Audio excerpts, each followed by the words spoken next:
Hello friends, ஒரு முக்கியமான video பார்க்க போகிறோம். நம்ம வயர்லெஸ் மைக்ரோஃபோன் தான் பார்க்குறோம். இந்த வீடியோ வந்து ஒரு புதுசாக மைக்ரோஃபோன் வாங்குறவங்களுக்காக இது எப்படி யூஸ் பண்ணணும்னு சொல்லிட்டு தான் போட்டிருக்கேன். இந்த வீடியோ பார்த்தீங்கன்னா, பாக்ஸ் அன்பாக்ஸ் பண்ணுறதே நான் வீடியோவில் தான் பண்ணிகிட்ருக்கேன். ஏன்னா இதுக்கு முன்னாடி பண்ணல நான். ஃபஸ்ட் டைம் நான் மைக்ரோஃபோனே இதான் வாங்குகிறேன். பட்டன் டைப்பில் நல்லா தான் இருக்குது. 599க்கு அமேசானில் வாங்கினேன் ஒயர்லெஸ் மைக்ரோஃபோனு. இதை ஓப்பன் பண்ணும்போது எனக்கே ஒரு சர்ப்ரைஸாக இருந்துச்சு. இது எப்படி நம்ம யூஸ் பண்ணுறோம் பார்த்தீங்கன்னா, இதில் 2 டிரான்ஸ்மிட்டர் இருக்குது. டிரான்ஸ்மிட்டர் 2, ஒரு ரிசீவர் இருக்குது. ஒரு ரிசீவர் வந்து யூஎஸ்பி கேபிள் டைப்பில் இருக்கும். இன்னொன்று வந்து சின்னதாக வந்து குட்டி பின் இருக்குது. குட்டி பின் எப்படின்னா ஐஃபோன் மாடலுக்காக இருக்குது. இது வந்து சார்ஜிங் பாக்ஸ் எல்லாம் இருக்குது. இந்த பாக்ஸில் தான் நம்மளுக்கு இண்டிகேஷன் காட்டும், சார்ஜ் இருக்கா இல்லையான்னு சொல்லிட்டு. அதை இப்போ காட்டுறேன் பாருங்கள். இதான் யூஎஸ்பிக்கு ஓடிஜி. நம்மளோட நார்மல் சி டைப் ஓடிஜிலாம் வந்து அந்த பாக்ஸ்குள்ளேயே கொடுத்துருக்காங்க.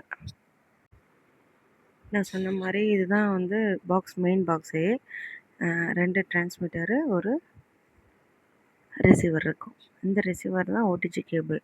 இது நம்ம வந்து ஒன்றும் இல்லை, மொபைலில் போட்டுட்டு எந்த மொபைலில் நம்ம வந்து வீடியோ எடுக்கிறோமோ அந்த மொபைலில் வந்து இதை பின் பண்ணிடணும். சார்ஜ் போடுற இடத்துல பின் பண்ணிட்டோன்னாக்கா நெக்ஸ்ட்டு வந்து இண்டிகேஷன் காட்டுறது. இதுதான் இந்த பாக்ஸில் இண்டிகேஷன் காட்டுறோம் நம்மளுக்கு சார்ஜ் இருக்கா என்னன்னு சொல்லிட்டு. நம்ம இந்த பாக்ஸில் வந்து இந்த 2 டிரான்ஸ்மிட்டரையும் எப்படி ஃபிக்ஸ் பண்ணோம், கோல்டன் கலர் டாட் இருக்கும். அந்த 2 கோல்டன் கலர் டாட்டை வந்து இந்த பாக்ஸ்குள்ளே உட்கார்ற மாதிரி நம்ம ஃபிக்ஸ் பண்ணணும். அந்த மாதிரி ஃபிக்ஸ் பண்ணாக்க தான் சார்ஜ் வந்து ப்ராப்பராக ஏறும். நெக்ஸ்ட்டு பார்த்தீங்கன்னா, இது வந்து செகண்ட் வீடியோ. பார்த்தீங்கன்னா, இதை நான் எப்படி வந்து பாக்ஸ்குள்ளே வச்சு எடுக்கிறேன் அப்படின்னு சொல்லிட்டு இண்டிகேஷன் காட்டிட்டு, நம்ம வந்து எப்போ யூஸ் பண்ணுறோமோ அந்த இது இருக்குது பார்த்தீங்களா, நம்ம எல்லோ கலர் பட்டனு, இந்த டிரான்ஸ்மிட்டரில் இருக்க எல்லோ கலர் பட்டனை லாங் ப்ரெஸ் கொடுத்தோன்னா ஆன் ஆகிடும். ஓடிஜி கேபிளை வந்து மொபைலில் போட்டு ஓடிஜி கனெக்ஷன் செட்டிங்ஸ் போயிட்டு ஓடிஜி கனெக்ஷன் அதில் போயிட்டு சர்ச் கொடுத்தாலே வந்துடும். அதில் ஆன் பண்ணிட்டோன்னாக்கா அடுத்து நம்ம வாய்ஸ் ஓவர் கொடுத்துக்க வேண்டியது தான். நல்லாயிருக்கும். இது எனக்கு என்னை பொறுத்த வரையும் ப்ராடக்ட் நல்லா இருக்குது, யூஸ்ஃபுல்லாக தான் இருக்குது. நம்ம எங்கேயாவது போனோன்னா திரும்ப அப்புறம் வந்து எடிட் பண்ணிவிட்டு அப்போது ஒரு வாய்ஸ் ஓவர் கொடுக்கறது நம்ம இப்போவே டேரெக்டாகவே எடுத்துக்கலாம். அது நல்லாயிருக்கு எனக்கு.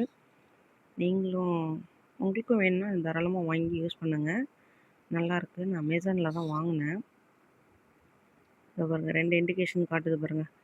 இது நம்ம 2 டிரான்ஸ்மிட்டருமே யூஸ் பண்ணுறதுக்காக 2 பக்கமும் காட்டுது. நம்ம இது முக்கியமான விஷயம் என்னென்னா, ப்ராப்பராக ஒரு இடத்துல எடுத்து வச்சு ப்ராப்பராக வைக்கணும். குட்டி பசங்கள்லாம் இருக்காங்கன்னா வந்து டக்கு டக்குன்னு எடுத்து எங்கேயாவது போட்டுருவாங்க. இது என்னன்னே தெரியாது அவங்களுக்கும். இது லைட் அடிக்கிறதுனால பிளிங்க் ஆகுதுல்ல லைட்டு.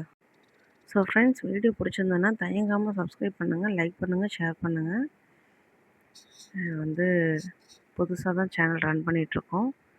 தேங்க்யூ. இப்போ பாருங்கள் ஃப்ரெண்ட்ஸ், நான் வந்து மைக் யூஸ் பண்ணியிருக்கேன். மைக் யூஸ் பண்ணி இப்போ நான் பேசுகிறேன்.